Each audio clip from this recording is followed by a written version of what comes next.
Hello and welcome back to another edition of the Football Room. I am your host, Malcolm Chuma, and with me today is my man, Alvin, returning back from a stint away. How you doing? Yeah, not too bad. I've seen better days, to be fair, Malcolm. But, you're a brave man to come on the show today. A brave man coming on the show. And making his debut on the Football Room is a man with a lot of experience in the game, John, our first West Ham supporter, hey? How you doing, John? Very well, thank you. That's good. Come off the bench, so to speak. I don't have any West Ham. I've got a Orlando Pirates of South Africa. Do you know what? shirt on. My dad is a massive Orlando Pirates fan. So, Dad, actually, when you look at this, when you watch the show, which I hope you do, by the way, massive Orlando Pirates fan. It's a great shirt. You just won a cup final against blown Celtic. I think it was the first time you won for a while, isn't it? Yeah, they had a hoodoo. That was their fifth attempt. The previous 4 cup finals they lost. So. Yeah. That's awesome. That's awesome. That's over in South Africa, but we're here, Football Room, to talk about the Barclays Premier League. Leicester City continue their push at the top of the table with a comfortable 3-0 win over Brighton yesterday, while West Ham moved themselves into a Europa League position, going up to 6th with a 2-1 win away at Leeds United. Liverpool, Tottenham and Chelsea all drop points away from home, and all of that, plus the Manchester Derby coming on later in the show, but we will begin the show. There's only one place to start, gentlemen, and that is at the Emirates. Alvin, what is going on with your club? Look, Malcolm, I'm not here to give any excuses, and to yourself as well, John. I'm not here to be in denial. Yeah, I think as Arsenal fans, we've been in denial for a long time. Last time I was on here, I was gassed. Yeah, we had just beaten you guys 1-0. You had? El Neni, Party, they're all doing an absolute madness on the pitch. Whatever happened to that team that day is it's been and gone. It's been and gone. We are fighting for top of the half of the table. Did you watch the game yesterday, the Arsenal game? No, I haven't yet, but I've read about it. Terrible. I don't blame you, John. Horrendous. You know, that loss to Burnley, 1-0 at home to Burnley, that's 4 consecutive games you've lost at home, which is the first time that's happened in Arsenal's history since 1961. And that leaves you 15th on the table, 12 games in. You've already lost 7 games. Yeah. And watching that performance yesterday, it looks insipid. It doesn't look like the players are willing to press and win the ball. You know, there's no cohesion going forward. And I really love Mikel Arteta. I really do. Yeah. But you guys go up against Southampton in about 4 days on Thursday night. Yeah. You lose that game. Is that the end of Arteta, or should we give him more time? Yeah, look, I'll be honest with you there, Malcolm. That's a really good question, and I think that's really up to the board, and the board are the ones that are going to make that decision. Sadly, as Arsenal fans, we've very, very quick to come for our heads. I think we're sort of slowly turning into that modern day fan, which is it's sad, but it's how the game's going. To be fair, personally, I still believe in Arteta. I still believe Arteta has enough to bring the team back to where it needs to be. Like we were having that conversation before, John, as well. Like Arteta knows how to organise this team. He does. He's proven that in the earlier ends of his tenure. Look, Mourinho obviously had backing behind him. You know, he had experience. He had trophies. He had a rough time when Spurs were going through a really rough patch last year. People were talking about him losing his job as well, but I'm not trying to compare Mikel Arteta to Mourinho. I was going to say, surely you're not saying Arteta's in the same class as Jose Mourinho. 100%, I'm not trying to compare the two, but what I am definitely saying is, as a young coach, he needs to be given time. He needs to be given time. John, obviously being a West Ham supporter, you don't care about Arsenal, do you? You must be enjoying all of this. Well, there is that London rivalry thing, so of course, West Ham supporters, as far as I'm aware, being an Australian one rather than one from East London, I have a number of friends who are Arsenal supporters, and most of them have the classic hate of Spurs thing, but they actually like to see West Ham do well generally. Yeah. There's not that intrepid hate between West Ham and Arsenal. Yeah, and the thing that I've seen as a plus for Arsenal is Gabriel as centre half, because even from long, going way back to Adams and Keown, who were the backbone of Arsenal in England. 100%. Until Gabriel, there have been problems at the back, even when you've had international 100%. It's good defenders. Exactly. Yeah. It's good you bring that up, John, because I mean, for almost a good 6, 7, 8 weeks in the Premier League, lads, we were the best defensive team in the league.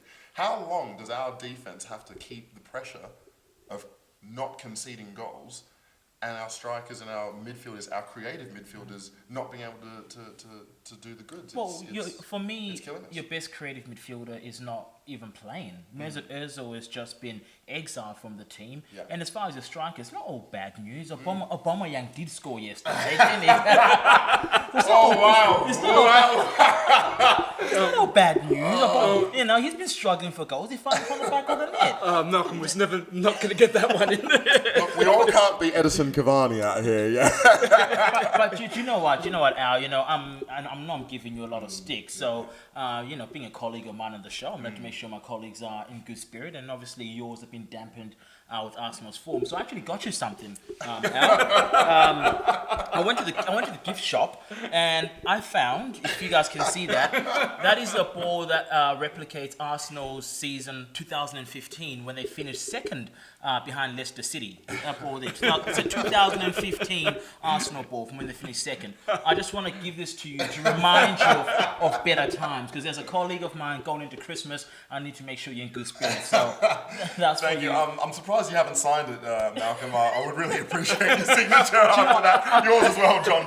I'm looking at people online when they're talking about Arteta might get sacked, and they're looking at Allegri's available, Pochettino, even though he's been at Spurs. But you guys are 15th. You're in a relegation battle. Surely Alan Pardew and Sam Allardyce are the guys who should be looking.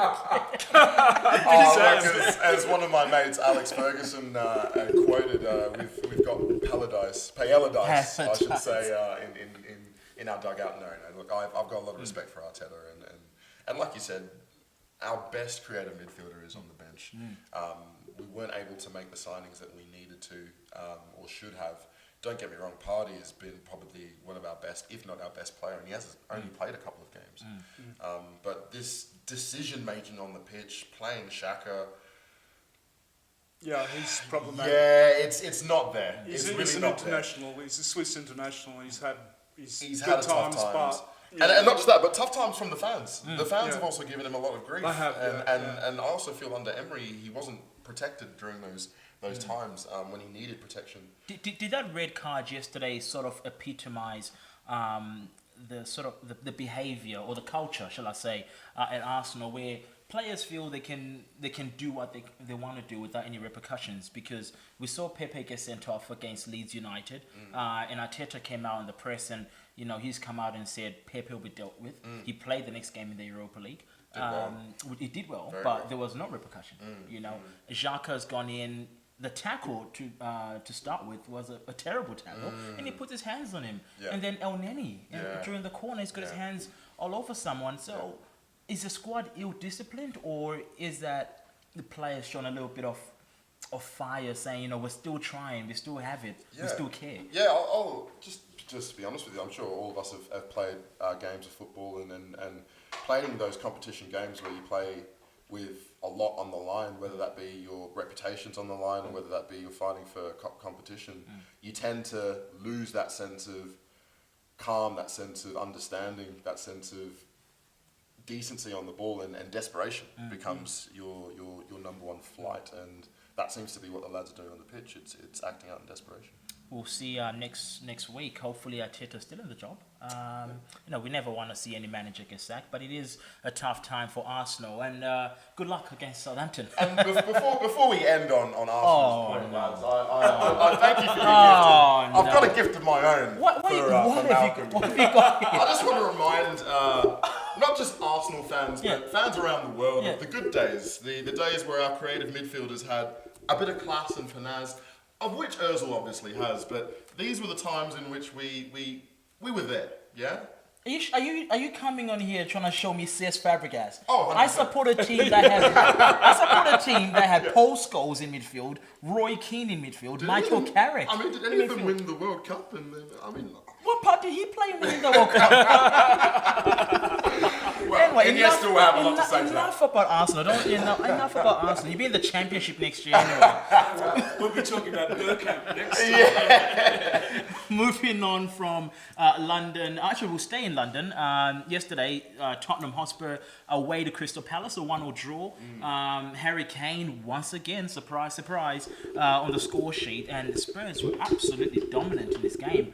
The Crystal Palace goalkeeper was absolutely magnificent. On one, wasn't he? Yeah, man of the match performance. And Crystal Palace, to be fair, second half, they did well. And I think in the end, a draw based on the two halves was probably a fair result. And Liverpool as well in London couldn't get the 3 points and capitalise on Spurs dropping points there. A 1-1 draw against Fulham.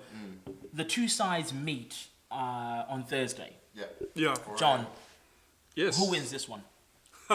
Spurs. No, it's at Anfield. Yeah, sorry, it is at Anfield. Liverpool, Tottenham, top of the table clash. Klopp against Mourinho. Who's winning? Well, I'll go for a draw, given. John, you can't come on the show and sit on the fence. You can't do that. No, given Liverpool's defending player wise, Mourinho is definitely giving Spurs a huge edge. A skillful side with a player who will play ugly and tough when need be to win. So, Liverpool surely will put in a whole lot more after losing to Fulham. So I'm drawing, we should say. I would imagine either a 1-1 or a 2-2. That's my. It is going to be tough for Liverpool though, because we obviously know Virgil van Dijk is out for a long time, but Joel Matip actually left the game at half time, and they finished with Jordan Henderson and Fabinho playing at centre half. Yeah. If that's the case on Thursday, surely Harry Kane and Heung-min Son will be licking their lips. 100%. And just before we go on to the actual game itself, just shout out to Joel Matip, because he has been an unsung hero throughout this injury crisis that's going on at Liverpool. He's been able to steer the ship, and he doesn't get the credit he deserves. No. He's a class defender. I said it about a month ago when I was on the show. Son, Kane, are they not the best strike partnership the Premier League has ever seen? Are they not? Look, ever seen? No. At the moment, yes. Currently, yes. Absolutely, no. Absolutely. Yeah. Ever seen is that GOAT status of striking combinations is quite high. But to be fair, if they keep going the way they are and churning out the numbers that they are churning, I don't see why they couldn't be in that conversation. Yeah, I would say the same. I mean, even with, you look at your Suarez and your Sturridges, I mean, they didn't win the Premier League, but I mean, they're still one of the greatest combos to have blessed the Premier League attacking-wise. I mean, with what Son and Kane are doing from a football perspective, as a striker, as a creative player, as a striker becoming a creative player in Kane, the things those two are doing is just unreal. But to go back to your point there, Malcolm, I do feel Liverpool might get through with an upset. 100%. Okay. 100%. And look, I'm no Osama here. I'm not trying to throw controversy to the wind, but okay. So we got a draw. We got a Liverpool win. I can see a 2-1 win for Liverpool. Yeah, I can't go against my man, my man Jose Mourinho and Harry Kane. I see Spurs actually comfortable in this one, 2-0 victory. Very comfortable. Honestly, a very comfortable victory. So hopefully it's a good game and not a drab encounter as we saw in Manchester. Yes, exactly. Over the weekend. Oh, look, 0-0. I mean, terrible. Boys, the technical. It was 1:30 a.m. in Perth. Do you know what it's like to stay up until 4 o'clock in the morning to watch that? That's the life we lead, lads. That's the life we lead. So it wasn't one of those 0-0s when both keepers were on fire? No. I didn't think so. I'll be honest, it's probably one of the better 0-0s I've seen in a long time. Yeah, but you've been watching Arsenal all season. Hey, look, I'm a football fan first and foremost. Man. Yeah. I'll put that first. But look, you're right. Look, A result, goals would have been nice. And look, we've been spoilt the last probably 10 years with City and United. The goals that have been put on show, 6-1 with Aguero and Wayne Rooney's overhead kicks and Yaya Toure splitting the midfield. It's been mental. But look, it's one of those seasons, isn't it?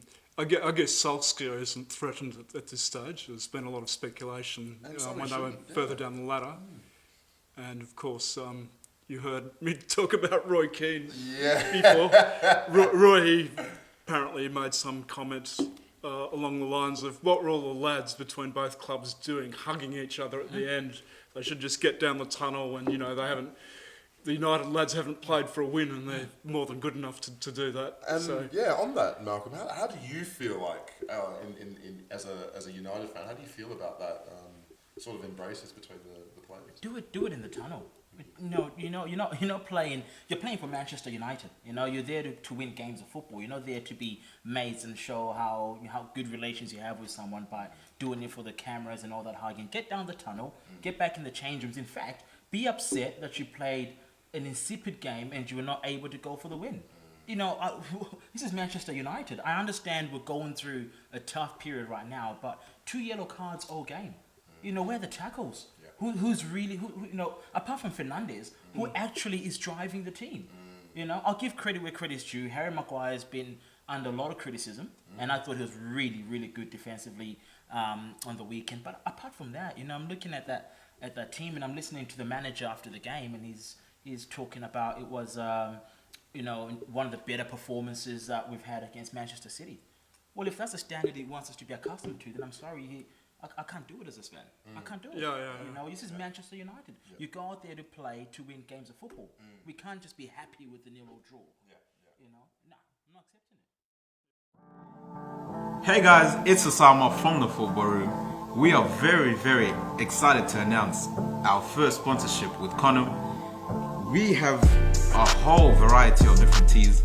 If you guys would like to cop yourself a tea, we've got the link down below. For 10% off, use the code TFR and go cop yourself a tea because it's beautiful. Thanks guys.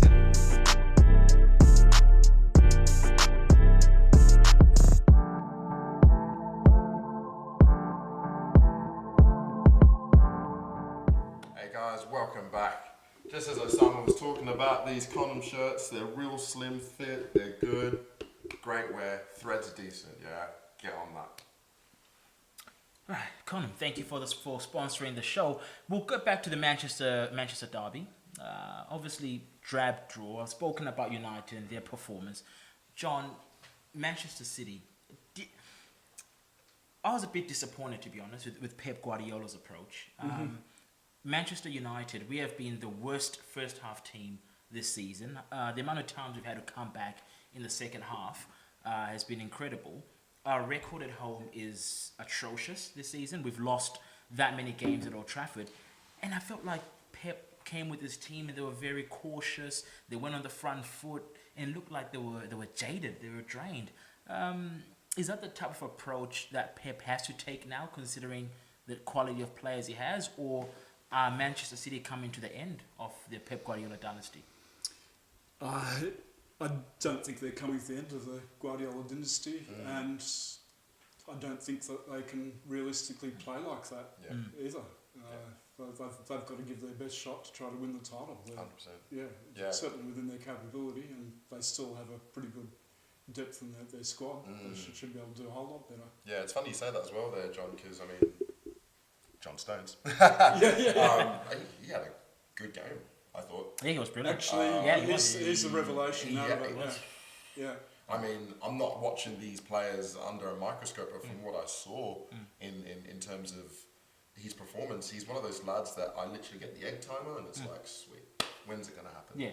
It's going to happen. Yeah, actually, it is interesting you mention that because I read I think it was a Guardian article saying that for some time he'd become about sixth choice. And Guardiola just said, thankfully he's back now. 100%. I'm really glad for that. So that was a positive for City. I don't know if there are others. maybe that was a kick up the backside that he needed, because we all know his qualities. And I know I'm being critical of both teams, and City as I was just a moment ago. But on the positive side, Guardiola's team was criticised for being too open and they couldn't find a defensive pairing. Yeah. The game against Manchester United was his 6th consecutive clean sheet in all competitions. Yeah, yeah. So positive signs on that. Yeah. Positive signs on that. So a drab 0-0 draw. For some. For some. Yeah, and lots of hugging. For the cameras. Yeah. Lots of hugging. Paul Pogba back on the pitch for Manchester United in that game.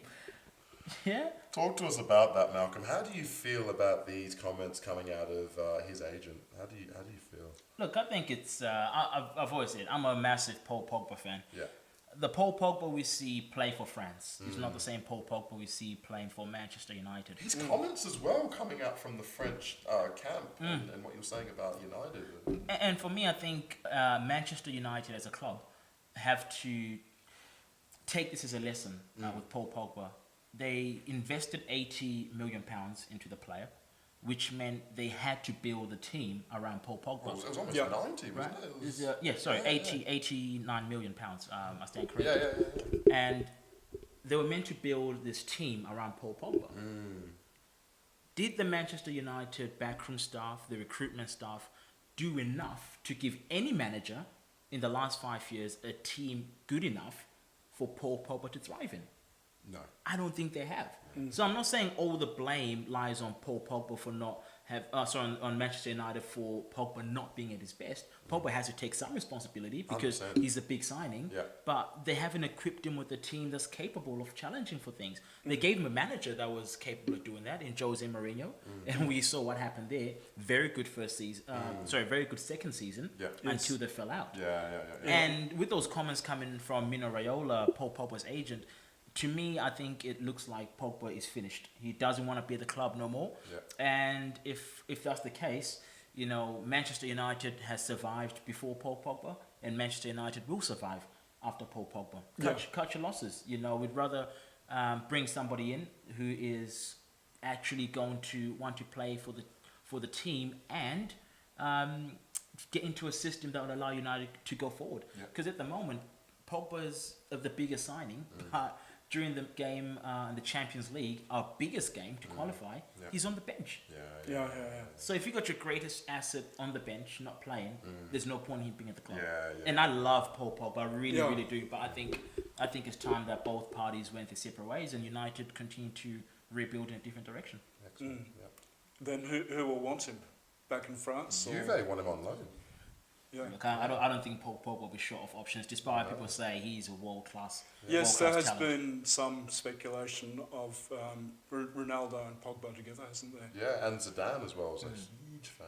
He's a huge Massive fan. I think he's been in his ear, to be fair. Yeah, we'll see what happens. We'll see what happens. But one thing that we won't see on this show is our resident panel member, Osama. That's something we won't see on the show today. He's a Chelsea fan, and as you've been watching the show, for those who've been regular viewers of the show, you know that Osama has predicted Chelsea to win the title, and he actually hasn't missed the show.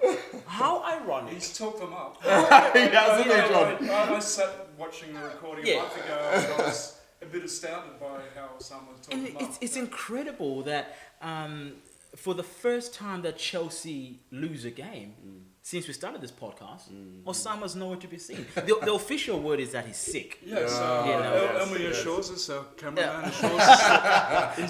Our boss over there has assured us that he's cold and sick on time. Now, hasn't cited a medical certificate, but he sounded genuinely sick on the phone. Can we also add that Elmi's a Liverpool fan, so maybe there's a little bit of cohorts going here.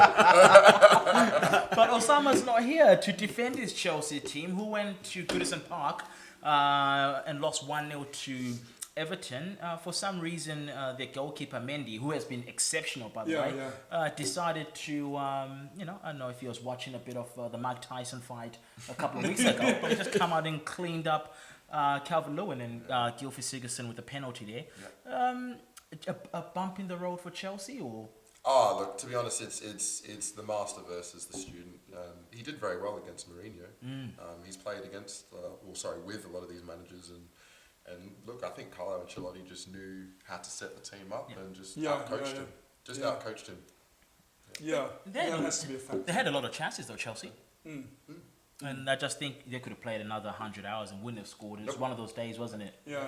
Just one of those days. Yeah, and then of course there was the thing of Lampard had a press conference saying, "Stop talking Chelsea up. We're not good enough to win the title yet." And genuinely, they do have a lot of young players, but Lampard's saying we don't have a lot of depth in our squad. Well, that's debatable. Perhaps, Yeah, aren't but they the highest scoring team in the Champions League? Do you know what?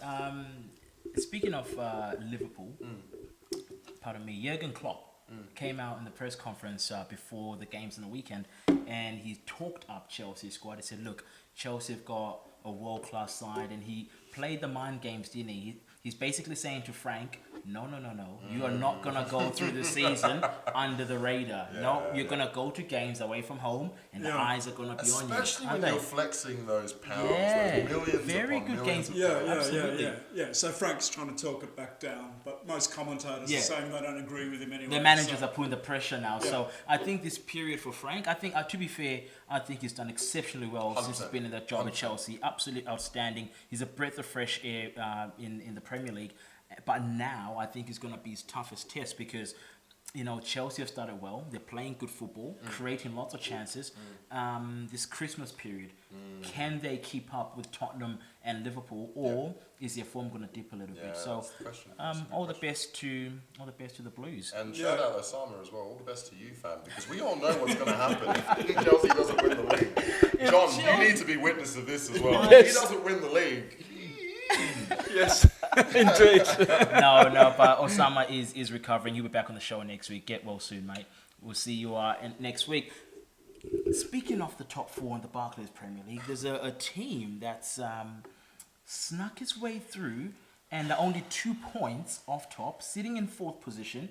A 3-0 win on the weekend with goals from Shea Adams, Nathan Redmond, and Stuart Armstrong.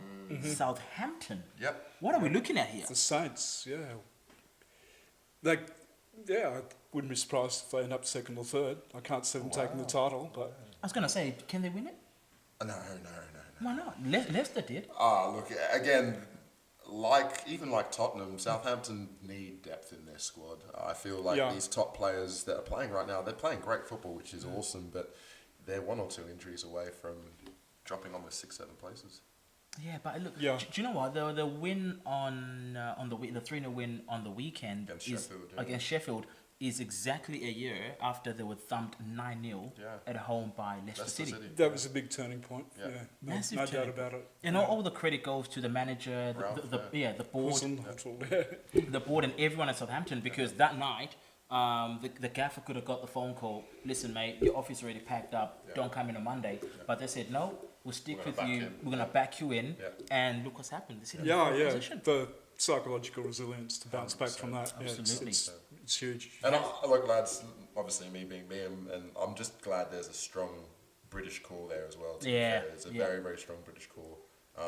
And credit to the coach and everything, like you guys said, that's going on at the club. Let's not forget that Southampton under Mauricio Pochettino were actually a team that was consistently finishing 6th and 7th and 8th, but obviously at the end of the season, because their players are performing quite well, will get Poached, injuries here and there. Absolutely. Yeah. So, good luck to the Saints. And if you're a Southampton supporter, please, by all means, enjoy this. It's beautiful. And they're playing good football. Very good football. And the manager, he is a revelation. Very good I've coach. read about him. He actually coached lower leagues in Austria Yeah. and then Germany, so he really did his apprenticeship to get to where he got. He did. And just jumping on the other results, Aston Villa with the 94th minute penalty against Wolverhampton Wanderers. Dean Smith's side sitting 10th on the ladder. I think he's doing an absolutely fantastic job with the Villains. And Leicester City, Jamie Vardy and James Maddison putting on a show, 2 goals and assist to Jamie Vardy and 2 goals and an assist for James Maddison, and Jamie Vardy with 1 goal and 2 assists. Leicester sitting in third, 1 point off the top. Why do they consistently not come up in the conversation of title winners this season? Look, again, I've been saying it probably 2-3 times on the show. It's the squad depth. Like, we all look at it and like, what happens if Jamie gets injured? You know, what happens if Maddison gets injured? Are these players that are backing up coming through? Are they going to be good enough? What do you guys think? I doubt. I actually feel Southampton may go further than Leicester. Yeah. Just Yeah. I'm getting a look. Hey, John, no. Look, I know Malcolm may be giving you that side, but Southampton I over back him. Leicester. Honestly, I back him, and I back him because of the way that Southampton have been able to rectify what they were to where they are Right. now. The gap was huge. It was. It was huge. Leicester's gap in the last couple of years hasn't been as big as Southampton's. Yeah, but then Southampton's were fighting relegation. they have a manager in Brandon Rodgers who's been involved in the title race. I know he let it slip. Yeah. but you know, Literally. but you know, he's been there and done that. Surely, Yeah, I mean, but he's very, very good. No doubt about it. I actually think Hazenhüttl is probably more strategic overall. I agree. right? Yeah, Rodgers. Yeah, he's good at preparing his squad, and he's no slouch. And Vardy, when he's on, he's almost unstoppable. But VAR might go against him. He might, just have a bad day and have a whole lot of narrow misses. Right. So, I suppose, it's the two forward players for Leicester that are the thing. But 100%. Southampton I see more as all round. As a unit, Fair enough. You heard it here first in the football room. Southampton finishing above Leicester City. And look, that brings us unfortunately to the end of our show. And speaking of unfortunate, before the show started, before recording today, we got some very sad news. 2020 has done it again and taken another one of the good people that we have on this earth. Gerard Houllier sadly passed away after having a heart operation, heart surgery. A month So ago, our condolences to Gerard Houllier there and his family. From all reports that we've read, he was a fantastic man, a great manager. He managed some of the top teams, including Paris Saint-Germain, France, and Liverpool, where he's probably more famously known. Where with Liverpool, he won the FA Cup, the Carabao Cup. Twice. It wasn't called the Carabao Cup at the time. It was the Carling Cup, I think it was. Yes. The UEFA Cup and the UEFA Super Cup. So a very successful stint with Liverpool, and his last managerial post was actually with Aston Villa in the Barclays Premier League. So from all of us here at the Football Room, our condolences to Gerard Houllier, and may his soul rest in peace.